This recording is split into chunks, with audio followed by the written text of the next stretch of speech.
to summarize, we chose these two articles because it was part of the campaign, right, that Oxfam did. And it's just to give you kind of an idea of what we mean by modern day slavery, right? It's connected to working condition. If you read The Flower and you heard the explanation, you probably understood that, for instance, slavery could be also connected to health conditions, right? Because for the flowers, they're spraying, so usually it's in the air, the pesticide, and then they tell the woman, walk in. So they're breathing all these chemicals that creates lots of health issues. They talk about being dizzy, problem with blood pressure. Their children, when they're born, they have lungs problems. And at the end of the article, they mention something else too. Nausea, meaning you won't feel like you're going to vomit. And the miscarriage is, if you're pregnant, you actually lose the baby, right? It doesn't finish the 10 months in Japan, 9 in other countries. So it's connected, slavery, modern day slavery is connected to working conditions that affect your health. Also, the reason why you can be fired, in the case of the flower pickers, if you get pregnant, bye-bye, right? They don't keep you. And that's horrible. You're expecting a child. Maybe you don't want to work until month 7 or 8, but at the beginning, it doesn't even show, right? So you can keep working and make money, but no, they fire you when they figure out you're pregnant. The type of contract also, right? It's temporary, so maybe a week, 2 weeks, maybe longer, but usually it's about that. And it's only spoken. As Mathew said, for explaining poverty, that's what makes people poor, because they can't protest and say, my contract says this is how much you're paying me. They can never do this because it's only spoken, right? So they cannot fight for their rights most of the time. And the paycheck, it's ridiculous. Like for the flower pickers, it was like picking 400 flowers, like 400 things like this in one day, and you're paid less than $2. Really? Really? Like less than 200 yen for picking that many? That's just completely ridiculous. So that was one example. And for Chile, or Chile, depending on how you say it, English or Spanish pronunciation, same thing, right? They have no rights, right? So they're paid below the minimum wage. They don't have labor rights, so they are very insecure, right? They're never sure how much they're going to make or if they're going to have a job. Also, their contracts are temporary or they don't have a contract. So if they get sick, they cannot get health insurance, right? And this one added, doesn't take holidays, right? They can't. So their right to leisure, to relaxing, is impossible for them. They always have to work. And what annoys me with the fruit picking is that it's connected to the free trade agreements, right? So a free trade agreement means you don't pay taxes on the product. And a lot of people originally thought, well, this is a great thing, right? We can trade freely. But what this has created is that first we import a lot more food, especially because it's cheaper in other countries because the workers are not paid enough, right? So it's like, in a way, encouraging bad working conditions, right? It's like, well, it's cheaper because their working condition is bad and there are no taxes. Woohoo! Right? It's a win-win. So the whole free trade agreements, nowadays for me, it's something I'm very careful with. I can see the benefit, but I definitely can see all the negative impact. And I've seen it especially in my own country. In France, we used to have a huge textile industry to make clothes, and especially actually underwear. We were very famous for this. We had the whole northern part of France above Paris was specialized in textile. Well, free trade agreement with China, everything moved to China. So tons of people lost their jobs in France, and as you can imagine, the working condition of people in China isn't great at all, right? So yes, it's cheaper, but we're encouraging bad working conditions, and we lost so many jobs in France. So I'm not a big fan of free trade agreements anymore, right? I've seen the consequences and I worry about it. And that's what happens in Chile too, right? The big companies are making the money, but the little farmers are not, or the workers are not. So I'm not so sure about the whole free trade agreements anymore. So yes, lots of bad news, but thankfully there are things we can do. There are two things basically we can do. Join campaigns that ask for better rights for these people, and choose how we spend our money, right? Because this is really what's happening. Our power comes from how we spend the money. And actually, today, the chocolate you had are the fair trade products, right? And so that's what I wanted to introduce with the action that Oxfam takes. So yes, Oxfam had a campaign called Make Trade Fair, right? So make trade just, make trade okay for everybody, not just the big companies that make a lot of money. So kind of same system as with Amnesty International, they put pressure on the governments and on the companies, right? It's for them to change the rules. So they wanted them to make fairer trade rules. And some of the things they require was pay reasonable wages, right? There is a minimum wage, and this should really be minimum. You cannot pay any lower than this, right? It's minimum for a reason. They know that if you pay people less, they can't survive, right, with that much money. So there is a reason why we have minimum wages, so let's stick to them and let's respect those, because actually it's illegal when you're not paid the minimum wage. So wages that will allow people to live a decent life, right, reasonable wages. Give all workers secure jobs. As we saw with the people in Colombia and Chile, they're never sure that tomorrow they'll have a job, right? They're always kind of wondering. That's not fair, right? Even I can understand that, let's say for grapes, you can only harvest them from usually September, right? I mean in the northern hemisphere, so probably in Chile it's reverse, but you can harvest them only usually 4 or 5 weeks. So I understand that you can't hire somebody for the whole year if you only need them for 5 weeks, but then you tell them, for 5 weeks, I will need you, right? You have a job for 5 weeks. I'm not going to fire you all of a sudden. So, right, make them feel like they will have a job so they don't have to always worry about it. And this is something that I really find crazy in Japan too, that, some of your senpai, when they start working, they work 7 days a week. There is no day off, right? It's that continuously, because, there's a special project, my boss needs me, this, that.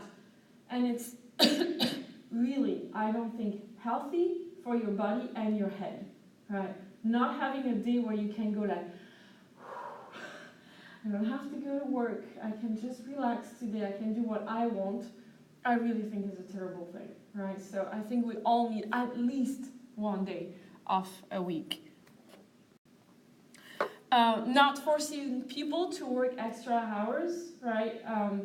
Actually, in a lot of countries, it is illegal to do this, to force people. So I have the experience, I worked for a company that made ventilation products, like this thing up here. And let's say we got a huge order coming in. what I had to do, that was part of my job, I would go down in the factory, and we had a big whiteboard, and I would say, we need people to work this Saturday for 4 hours, right? And if you're interested, please write down your name. So I told people we need you to work extra hours, but I didn't force them, right? If you want to, go ahead. Some people want more money because extra hours are paid in France, and they're actually paid extra. So you take your hourly wage and you add 20%, right? So you're paid extra money when you do extra hours, not just the hours, but actually 20% more, right? And some people need that, and so some people want to do it, but you should never force someone or make them feel guilty because they don't do it, right? And I think in Japan it's the whole guilty, you can come, so dame. So the whole guilt. I know they're really good with that, even part-time jobs, right? And so yes, and pay them, right? Because if people work extra and you're not paying them, that's totally slavery, right? If you're working, then pay the time that you are working extra. And also the workplace is safe, right? Make sure that where people work is not going to be dangerous for them. And as we saw with the Colombian flower picker, right, when they spray pesticide, they should at least wait for the thing to settle, and then they should go with masks and gloves, or, to protect themselves. So working in a place that's dangerous is extremely stressful, right? So that's what they were asking. So a lot of things, but important things, right? And it worked. They had some success, right? It wasn't perfect. As you can imagine, people want to keep making money, right? The big companies want to keep making money. But Oxfam could persuade the World Trade Organization, right? So the WTO that you see a lot in newspapers in Japan. It's the organization that sets trade rules, right? The world trading rules. And the success was that they allow the poorest countries to keep their taxes on agricultural products, right? So that they could actually protect their local agriculture. Because with the tax, well, maybe, importing the grapes is not so interesting anymore. So big companies are less interested in your country, and they're less likely to go and buy everything and then have their workers and have really bad working conditions, right? By keeping taxes, maybe your product is not so interesting anymore. It's too expensive. So that the local farmers can stay small, they can stay owners, and they can decide their own working conditions. So a little victory, but when you consider that most poor people are working in agriculture, that makes a huge difference, right, for the poorest of us. So that's what they could do. And actually they could do it because 20 million people signed the petition. It was called the Big Noise, right, petition. So again, as we saw with Amnesty International, and again, thank you for all your letters, we're sending them Monday. You need people to be active, right? To say, this is not right, right? I want you to know that I don't think this is right. So they could get 20 million people to sign it for it to change. So, small victory, but at least, there are things happening to make the world a better place.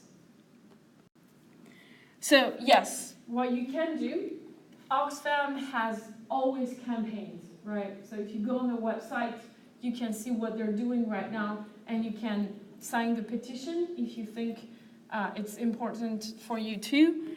Usually it's oxfam.org, and then if you just go there, you'll see campaigns, right? You can click on it and you can see what's happening right now. So being active by checking out information, what's happening. And as I said earlier, yes, in most cases, products that have the symbol for fair trade, like these two, guarantees that the people who made the cocoa beans have a decent life, right? They have standards that they have to respect to be able to get fair trade, and some of them are wages, some of them are working conditions, and actually also access to education and healthcare, so hospitals, right? So fair trade has very specific things you need to do to be able to have those. So, buy those products, and also if you become a teacher, maybe in your schools, ask for the school to have fair trade products, or in your companies, the same thing. There is always a vending machine or something, right? Or if you have a favorite shop and you can talk with the owner, ask them about it. Right? Sometimes people just don't know, right? That's the ignorance, right, part. It's just, you need just to tell them, oh, really? Well, let's do it. It's quite impressive once you explain to people, right, what these little things can do to improve the life of many, many people.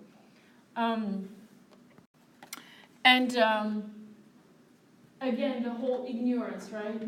Now that you know that carnations are usually made in very bad working conditions, maybe for Mother's Day next year you'll be very careful when you buy the flowers. And the reason is, one of your senpai did a little extra research the first year we taught this class. And so this is a picture I took in my former supermarket. It's Piago, right? And yes, it's Mother's Day, and as you can see, you've got tons of carnations, right, for you to buy for your mom. Don't get me wrong, I think we should always show how happy we are to have a mother or a grandmother, depending your situation. But the thing is, now we should ask ourselves the question, where do the flowers come from, right? Because it's nice to want to show your mom you love her, but what if you're making somebody else's life miserable? And what was interesting with your senpai is that she did extra research, and her question was about Mother's Day in Japan. She wrote, where do beautiful carnations come from? And I did write, good question. So what she did is she searched the custom website, the Japanese custom website. So basically you can find everything that comes into Japan, and they give you where it comes from, right? So you got quantity, what it is, where it comes from. And yes, I am very sorry to say this to you, but actually 60.9% of carnations in Japan come from Colombia. So those carnations we see in the supermarket, check out where they come from, right? It's written on usually the price tag, so check it out, because clearly more than half of the carnations in Japan are from Colombia, right? And you can find them from Japan, right? Hokkaido has a big production of carnation. They're a little bit more expensive, but then we need to decide, right? Maybe you buy less so that it's not so expensive, but at least it comes from Japan and not Colombia. So, as I said before, the way we spend our money, that's the power we have, right? How do you choose to spend your money can make a big difference. Because it's coming to the Christmas season, also Oxfam has some very interesting gift you can buy for people. It's called the Unwrapped, right, campaign. It's going on all year around, but usually during Christmas time they advertise more. So it's very unusual, but I've done it and I've received from it too.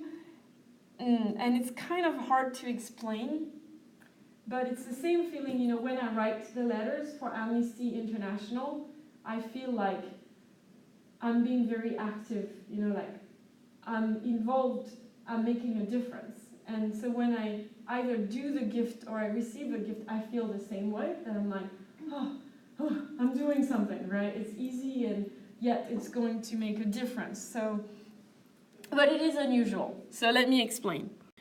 And it's usually Oxfam America who does it. So you need to go to Oxfam America, the Oxfam America website. So basically, the concept is gifts that give back, right? So let's say I decide that I want to buy a goat for my mom this Christmas. I, do the procedure, I pay $50, and what's going to happen is that my mom is going to receive a card saying that I bought a goat in her name to send to someone who needs it. So my mom doesn't get a goat. Believe me, she doesn't need a goat. But in her name, someone will receive a goat, right? And I'll show you the videos about Ethiopia. And it's usually in countries that have a lot of water issue that you can send the goat to. So basically, you receive a card and it's got your name and it says, someone they tell you the country will receive a goat, a pair of chickens in your name, right? So yes, you don't directly get a gift, but you know that someone will get something that could, in some cases, literally save their lives, right? So that they can eat and feed their family. So yes, you can get a goat for 50 euros. If you don't have a lot of money, you can get a pair of chickens. And remember, eggs have a lot of protein, and this is what people usually don't have enough when they're in bad food situations. You can also help people start a farmer's market so that they can grow the food and have a place where they can sell it directly, so there is no big companies involved, so that they can have their own working conditions. Or you can have things focusing more on education, books for kids for $25. That one is a big one. Building a school for girls for $1,500, so that's a lot of money. Or help a student take leadership classes for $100. And the other one that I love, you can get people a pig too. So same price as the goat. And she's not cute, honestly. And my neighbor in Japan has a pig as a pet. It's just so funny. It's a huge pig, and it walks every morning, and every afternoon, and every night. She walks in like a pet, a dog, I guess. So you can also get people pigs, or school supplies, or help people start their own garden, right, for $30. So it's very unusual. It might be very surprising at first, but it does make a huge difference for people who need a little bit of help to improve their situation. And as I was saying, I tend to give goats, and I wanted to explain to you why a goat. And there's a really good video by Oxfam that shows how can I say this? How amazing, actually, and even in a way powerful goats can be, right, for some people. So let me show you the video. So yeah, the reason why I give goats is, maybe you picked up all the information, but to kind of summarize, goats are like camels. They don't need to drink as much as other animals. So if you live in a country that has water problems, that's what they were saying, drought resistant, they can resist. They don't die right away. Cows actually drink a lot of water. So if all of a sudden there isn't enough water, they tend to die quite quickly, right? So that's one positive thing. So for countries like Ethiopia, Eritrea, Somalia, where the, weather pattern is usually very dry. So with climate change, it's even drier nowadays. So I like that. as they also showed you, the goats reproduce quickly, right? So they give them 5 females and 1 male so that they can have babies, and their the amount of goats they have increases quickly so that they can have more milk. And goat milk, I don't know if you've ever tried, it's a bit special taste. It makes really good cheese. We have really good goat cheese in France. But their milk is really rich in protein too, like I was telling you before for the eggs. So it's really helpful for the people to be able to feed their family in a nutritious way.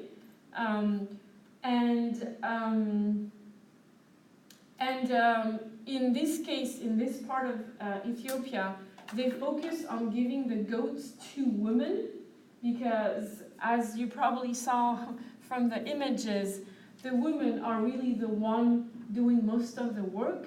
They take care of the family, but they also take care of the house, of the wood, of the water. So they are the one who are the most responsible, but traditionally their power is very little because it's traditionally the men who have the most power.